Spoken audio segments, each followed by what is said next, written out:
did some work last summer. I worked at the United Nations in Geneva for 6 weeks, and then I worked with an organization in the UK called Girl Child Network Worldwide. And they originally were established in Zimbabwe, and were originally Girl Child Network Zimbabwe, but they've expanded. But so I'm doing my senior thesis on, hold on, I have some music going,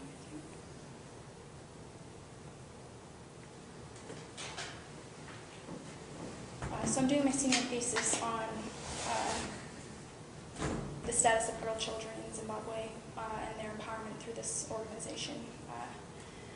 But I was asked to give a presentation to RCU, so I'm going to give some history that many of you are probably already familiar with. And Josh referred me to a website. I knew that ZANU-PF and Mugabe were, at least originally, Marxist-Leninist. And according to the reading that Josh suggested, it paints a very different picture of Mugabe than a lot of the research that I've done. So this week I did an interview with a Zimbabwean woman who would prefer to remain anonymous because of the politics going on in Zimbabwe right now. People disappear all the time. So. But yeah, so I'll be using sound clips from her interview later on in my presentation. But okay, so the Karanga peoples, also known as the Shona, are perceived to be the descendants of the original inhabitants of Zimbabwe. Between 1826 and 1838, migrants known as the Undebele entered the region and set up permanent settlements using military force to control their defeated subjects, the Shonas. Christian missionaries gave the region its earliest exposure to imperialism. For instance, the London Missionary Society began establishing missions in the 1820s. This had the effect of colonizing the consciousness of the indigenous peoples in favor of Western culture and beliefs, as Christian teachings undermined traditional African ideologies that were dismissed as paganism. Britain secured its monopoly on the region's resources through the Red Concession, which became the justifying document for British colonization of the Undebele and the Shona. The Royal Charter, or a Royal Charter, was granted to concession seeker Cecil Rhodes in 1889, authorizing him to create the British South Africa Company. The British South Africa Company was given the ability to create a police force, fly its own flag, build roads, establish banks, conduct mining operations, and settle on acquired lands. In addition, African women suffered constant sexual exploitation by the white male settler population. In addition, in 1903, white male elites saw fit to criminalize sexual relationships between white women and African males in the Immorality Suppression Ordinance, without ever creating a penalty for a white man's rape or exploitation of a Shona or Undebele woman. In 1898, the Order in Council became the governing instrument of Rhodesia. Thereafter, in 1923, the responsible government was established essentially to protect and advance white interests through land seizures, segregation, and political and economic privileges for whites, while Africans were excluded from the political realm. Citizenship became racialized, and the society split into citizens and subjects. Africans were considered a mere source of cheap labor. By reducing the native population's access to land, the colonists divorced the native population from their land and took away their ability to sustain themselves through agricultural production. Due to this and increases in taxes, Africans were forced to sell their labor to mine owners. In essence, the Undebele and the Shona were becoming increasingly proletarianized. The first land reserves for Africans were designated in 1894 by the British South Africa Company. Further, the Land Apportionment Bill was implemented in 1931, wherein land was divided into fertile European areas, infertile native reserves, native purchase areas, and forest areas, excluding 7 million hectares of unassigned land. At this point, 98 native reserves were in existence. In 1951, the Native Land Husbandry Act forced more Africans into urban settings. In addition, the Urban Areas Act of 1947 denied housing to the unemployed, once again forcing Africans into wage labor. African women were treated as minors and were unable to access housing unless they were married. Hence, they were forced into marriage and childbearing, effectively producing more workers for the white capitalist settler. There were many instances of workers rising up. For instance, in 1945, 10,000 railway workers went on strike until the government promised to address their grievances. A bus boycott, however, brought out the tensions between genders when several African women who broke the boycott to ride the bus were raped. In addition, there is evidence that women were often sexually exploited during such struggles, although the nationalist movement preached gender equality. In 1959, the Unlawful Organizations Act was enacted, and African political organizations such as the African National Congress and the National Democratic Party were banned, as they posed a threat to white domination. In response, the Zimbabwe African People's Union, known as ZAPU, formed in 1961. A faction within ZAPU believed the party was too quick to compromise with whites and decided to split from ZAPU in 1963 to create the Zimbabwe African National Union, known as ZANU. Thereafter, ZAPU and ZANU came together to form the Patriotic Front in order to fight for self-rule. The white-led Rhodesian Front won the 1962 elections, and Prime Minister Ian Smith declared a unilateral declaration of independence in 1965, despite Britain's unwillingness to grant Rhodesia independence until it agreed to majority rule. At the insistence of Britain, the Anglo-Rhodesian Agreement was signed in 1969, which was set to slowly give concessions to Africans and work towards majority rule. Furthering this process, the Lancaster House Conference in 1979 gave 80 seats of parliament to Africans and only 20 to white settlers. It held that European land could be purchased on a willing seller, willing buyer basis. Thus, it limited the scope of potential land redistribution. In 1980, ZANU-PF won the elections, having run against PF-ZAPU, among other parties, and Robert Mugabe became the first Prime Minister of independent Zimbabwe. 10 years after independence, substantial progress was made. For instance, enrollment in primary schools rose from 82,000 to 2,616,878,000. In addition, 84% of the population had access to clean drinking water as of 1988. Improvements in wages and working conditions were also made. Due to the fast-track land reform and resettlement program, by 2008, the number of white farms formerly numbering 4,500 was reduced to 500. By 2005, the white farming community was relatively powerless. However, hyperinflation reached 230 million% by the end of 2008, and the number of Zimbabweans living below the poverty line was estimated at 85%. Wealth was still, for the most part, unevenly distributed. It was estimated that 3% of the population, mostly white farmers and African bourgeoisie, continued to own the nation's resources. Mugabe himself claims 4 palatial residences and 4 farms previously owned by whites. In addition, according to a book titled Becoming Zimbabwe, quote, women remain marginalized in terms of the control and ownership of economic resources and positions in decision-making processes. The few women who benefited from ZANU-PF reforms and patronage were usually politically connected, and even they remained sidelined from important political and economic spaces, in almost the same way that female activists were marginalized during the anti-colonial struggle. One of my interviewees gave some detail about her experience with Mugabe's regime, and I'm going to play a clip from that right now.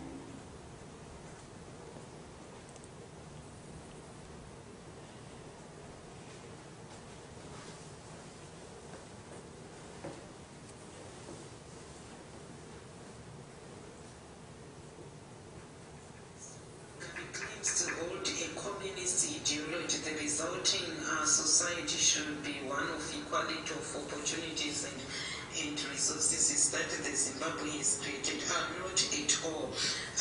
They went to war on communist ideology, that everything would be shared, but that was really cosmetic. It was not the original ideology. They tried and attempted something up to, say, 1984. Then by 1985, we were very clear that there was a black aristocracy. Things were not going right. By 1990, when they started farm invasions, we actually realized that it's the same black aristocracy that had created like small armies that would then control the masses who wanted food. They were actually riot riots in Zimbabwe, and that was the first indication for Zimbabweans that things were not set on a communist ideology. What we have now is a very rich black aristocracy that is living in the former areas where, like Borodale, Highlands, Chisipiti, and many other places where originally the whites lived. So it's a black capitalism that we have now. There is no equality in Zimbabwe.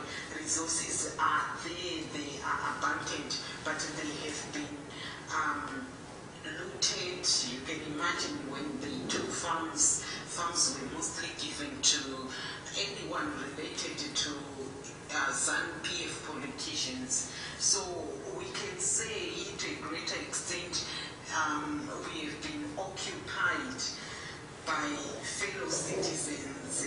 Those who are the poorest are occupied. We are under small armies. You can't voice, you can't do anything. So those are just the people held under captivity. Then has the land reform benefited impoverished Zimbabweans or Mugabe's inner circles? Obviously, it's Mugabe's inner circles. Reports have come out on people protesting against the land reform. Nobody that we know is benefited from land reform. All right, so vote rigging took place on a massive scale in Zimbabwe's 2002 elections when Mugabe defeated the Movement for Democratic Change's candidate by 434,000 votes. The electoral roll contained 5.6 million names, yet the adult population only totaled 4.7 million. And I got some of her opinion regarding elections in Zimbabwe as well, so I'm going to play some of that.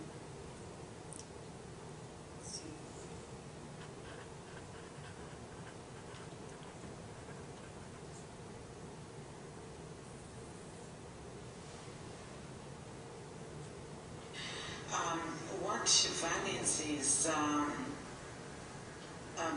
has Mugabe held on to power in the country? Do you think he has been fairly elected by the people? I think it's in black and white that Zimbabwe has not had free and fair elections since 2000.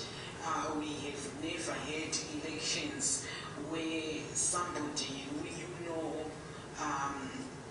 is not left dead, maimed or injured for life, handicapped. We've got so many people who are now handicapped as a result of that. And for people in any village to just attempt to go to any election, they would rather stay away. So violence, physical violence has been used as a tool to intimidate people on what they are supposed to do. You look at elections, campaigns like Wafutira Papi, where have you voted and you have to show your finger. If your finger is found to have voted the MDC, it's chopped off. So a lot of people had their hands chopped off. And this is the time Mugabe calls the time of madness. So elections were not free and fair. That's why at the moment there is a coalition government. Such occurrences have defined Mugabe's regime that has held dictatorial power since 1980. According to my research, the past atrocities enacted by opportunistic white capitalists have indeed left deep scars in the country and its people, yet those currently in power are too concentrated on maintaining power to reverse the immense deprivations currently faced by the majority of Zimbabweans. So once again, it comes, in RSU, it comes to the question of reform versus revolution. Will governmental reforms adequately address the current state of Zimbabwe in favor of its people, or will the people need to take action in pursuit of their own interests? And I asked her about this as well.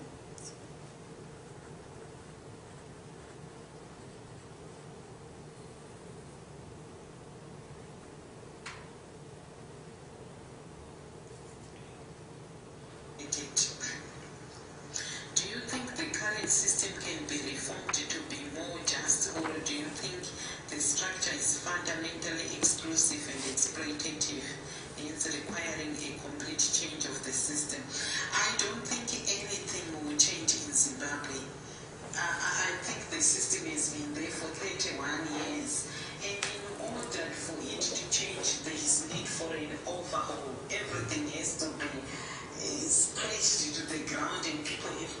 again, because you can imagine this whole CIO is paid, they are on a payroll, the resources have been plundered, people have enjoyed taking diamonds, taking other minerals. We've got an aristocrat that is worse than any monarch that has existed on earth. So in order for any poor person to take them from the comfort of the money of the riches is going to take a real effort. So the system as it currently exists is damaging to girl children in countless ways. And I'm going to play one more clip from her, and that's the last time I'm going to play a clip from her.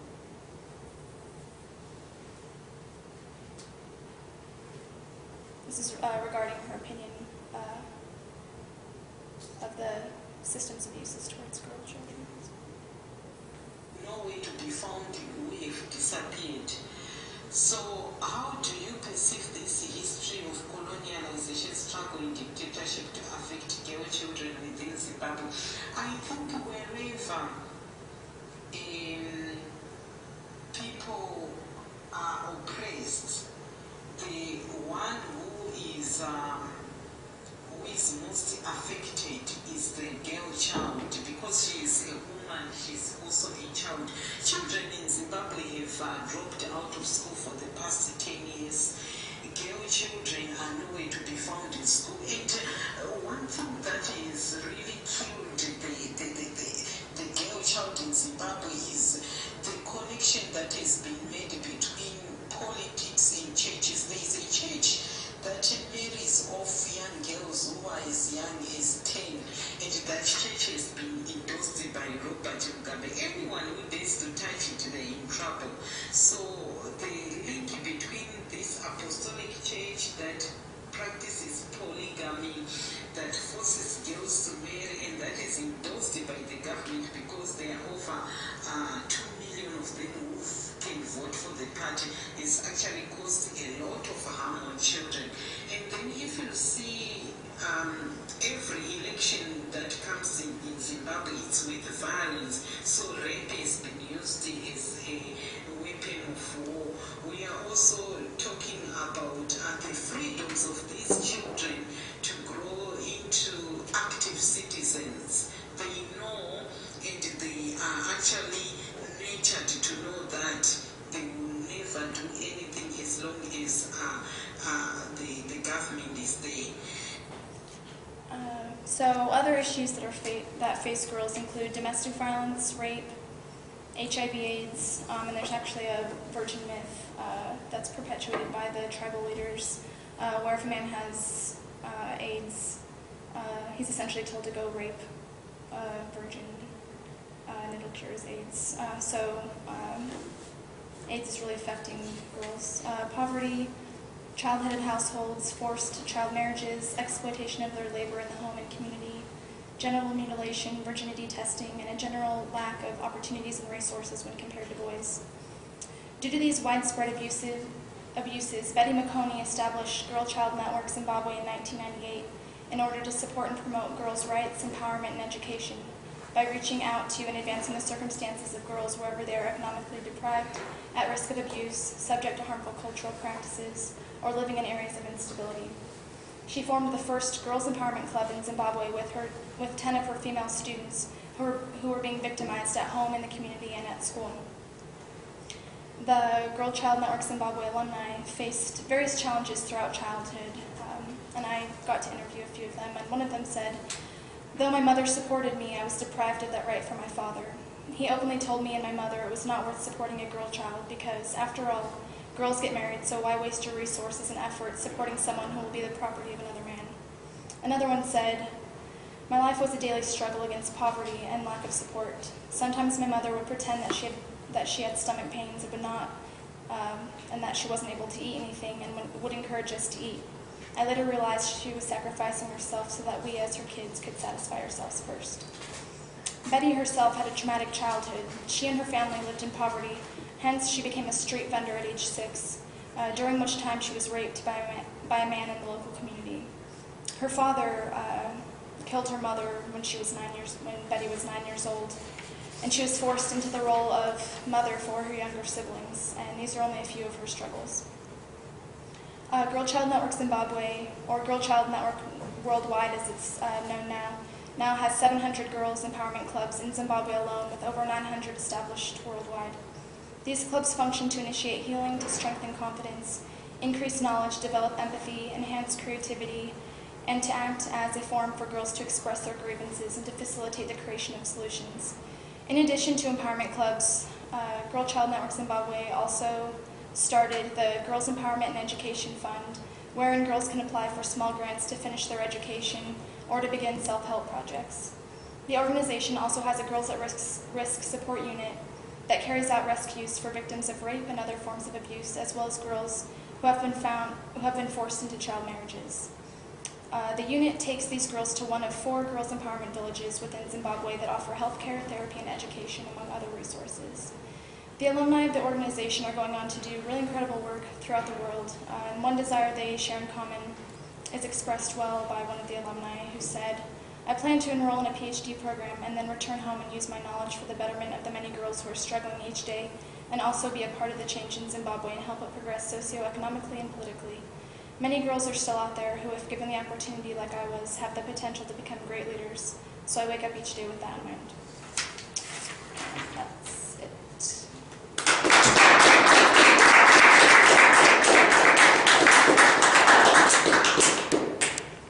I was wondering, it seemed like it, the woman you interviewed came down on the side of there needed to be a total revolution in order to fix the ills of this society, right? Mm-hmm. Given the U.S. and European military powers to exploit popular uprisings in order to reinstitute imperialism in countries, as we've recently seen in Libya, do you think that would be the best course of action, to destabilize a nationalist regime that has effectively resisted imperialism in that country? I think yes. I think there's risks involved, but you could have said the same thing about the white settlers. Is it the best thing for these people to overthrow this government that, it's a stable government, and anyone at any time can essentially infiltrate a country and, especially the U.S., put in a new government. So I don't know why they wouldn't do that.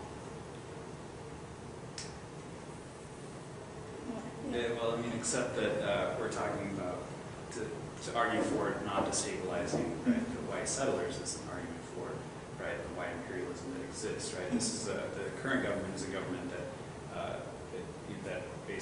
overthrew the white imperialist power that existed in the country, and moreover, transferred 20% of Zimbabwe's total land into 160,000 different households. We can have criticisms about the way that was done, but that seems to me like a very positive thing for the native people in the country, despite many problems that they do have. No, yeah, I think there's, I think progress has definitely been made, but I think that it's not enough for the people. As Betty's expressed, there's a lot of worker uprisings still continuing. There's food riots.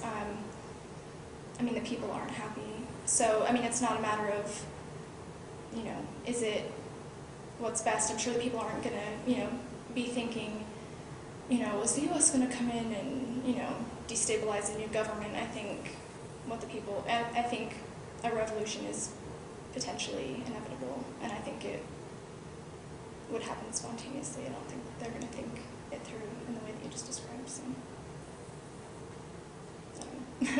that's just my opinion. So, my work's mainly on girl-child empowerment. So, but that's just my opinion. Any other question? I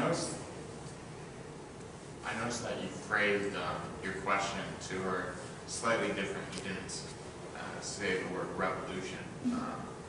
Why do you think you chose to do that? Do you think there's kind of because of Mugabe saying he was a revolutionary, there's a tendency not to want to repeat that? It wasn't for that reason, but I think I neutralized the terms for various reasons. One, I haven't talked to her about it before, and so I didn't want to close her off to the idea on the off chance that, you know, like many people here, that term is potentially a turn off for her, you know, aside from the ideas behind it. But also, English isn't her native language. And so that was something that I didn't consider until I'd already like created my survey. But my initial survey, this one was, I just interviewed her this week. And so that was also a big reason, or a big factor in shaping my questions. Outside of being a female, why is this so important to you? Like this specific, why this country, why not China, why not Mongolia, Vietnam? I think it's important in every country. It's not exclusively this country. It just so happens that I did work with this organization last summer. But aside from the fact that it was established in Zimbabwe, it's now a worldwide network. And so last semester I actually brought Betty and she presented at UVU. And then I took her to my home in California and we did a presentation there as well, trying to get girls' empowerment clubs started up here as well. And there actually are girls' empowerment clubs in the US, there are girls' empowerment clubs in the UK and throughout Africa and in Canada that's associated with this organization. So it's essentially a worldwide network, so I don't think it's exclusive to one country, but I do think that Zimbabwe is a really, really interesting context, just politically, economically, and just specifically for girls, because I think they're the most dispossessed.